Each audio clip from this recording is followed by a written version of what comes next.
So we're essentially skipping SEO and we're going on AEO. So the CEO of HubSpot, I was just recently listening to a podcast about this, and I love the way he framed this, that optimizing everything for AEO. So again, instead of search engine optimization, which a lot of people know way more than we do, we're just skipping that, and we're just going to AEO. So optimizing for AI engine optimization. And so as I'm looking at OpenAI inking deals with Walmart, Spotify, Etsy, enabling direct purchases through ChatGPT, I think it's very clear the business model for OpenAI is they're the lead consumer-facing AI brand that, they're essentially going to be a better version of Google. And I'm thinking of my research and my purchase behaviors are already now being influenced directly through OpenAI and ChatGPT for personal use and backlinks that they're providing me.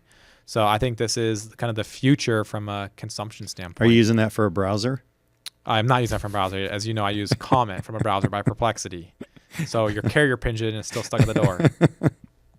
But one thing that I think is interesting here, we got a chart of the percentage growth in AI-driven visit share. So this just shows a 4,700% year-over-year growth, July 2025 versus July 2024. And this is really AI pushing consumers out and really if we're attributing where these leads are coming from. So very, very interesting that 105 million adults will use generative AI in 2025.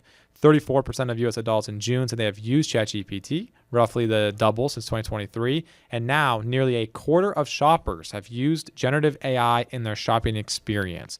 So think of that. Already a quarter of shoppers are using AI, and I'm in that bucket. I am using AI, ChatGPT specifically. I'm brainstorming, I'm talking, and I'm saying, okay, where should I buy this from? And then it's giving me direct links, and then it's getting the attribution. Wow. What about you? It's big. I know I've used, so for example, we're planning a vacation for next year. Yep. And I'm using Claude. Yeah. And asking it questions, talking about what we like, what we don't like about trips, about different resorts or hotels in different areas of the country and different times and weather. And it's kind of piecing together, and it came up with like, okay, here are the 3 areas and the types of vacations that I think would fit based on what you told me. Yep. And then here are the pros and cons of each. And then I say, well, based on this, this, and this, which of those 3 would you choose?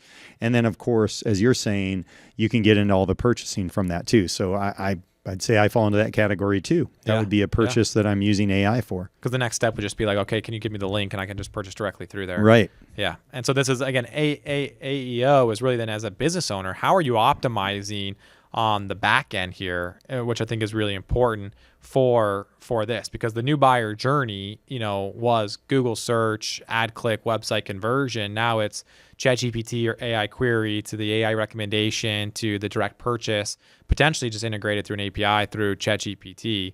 And so, if I'm thinking about Google and 90% of their revenue is built on the attribution point, ChatGPT, this other AI is coming through, I think, to take some of the lunch there. And again, Walmart now has a partnership there. We got to put that up on the screen. That was recently announced. So I think the world is heading in this direction.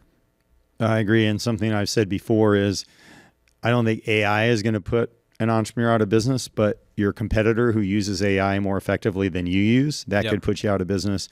And that's where we're trying to stay ahead of this curve with the AEO instead of the SEO. AEO instead of the SEO. And Google is responding. So I got some data here that Google's AI overviews appeared in 25% of search results in August. Now it's up to 50%. So meaning half of all Google searches now result in an AI summary instead of a traditional list of links. So then if you're not getting click-throughs anymore, because now the AI just tells you the answer, you used to want to prioritize your hyperlink, but now you're not even getting the click-throughs because the AI is just giving you the answer. So I don't need to click through to go find the answer there. And then you got Perplexity coming up on the board. You got Claude. And so from a business perspective, just being transparent, and we never even did SEO. We're just now getting the marketing machine rocking and rolling. So, when we built content, we didn't obsess over keywords, backlinks, page link, rank, anything like that.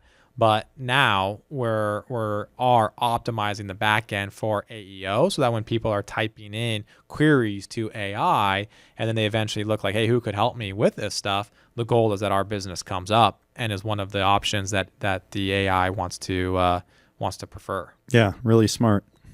So I think a takeaway for every entrepreneur here is just test your brand. So if you just go into ChatGPT or whatever your AI of usage is, and what product should I use for this, or who should I work with for that? If you're in the service-based business, it'd just be interesting to see what they say. And actually, as part of the supplements that I'm taking, I'm using a specific product that one of our clients actually manufactures. And I actually asked ChatGPT, because I knew I was going to buy their product anyways, because it's very cleanly sourced. Right. But I asked ChatGPT what it looks like. It's a magnesium product. And then it was one of their top 3 recommendations. So I screenshotted that and sent it to the client. I said, hey, ChatGPT likes your formulation because it was one of the 3 recommended providers. And then it directly linked me to their Amazon page. Interesting. So that is good news for them.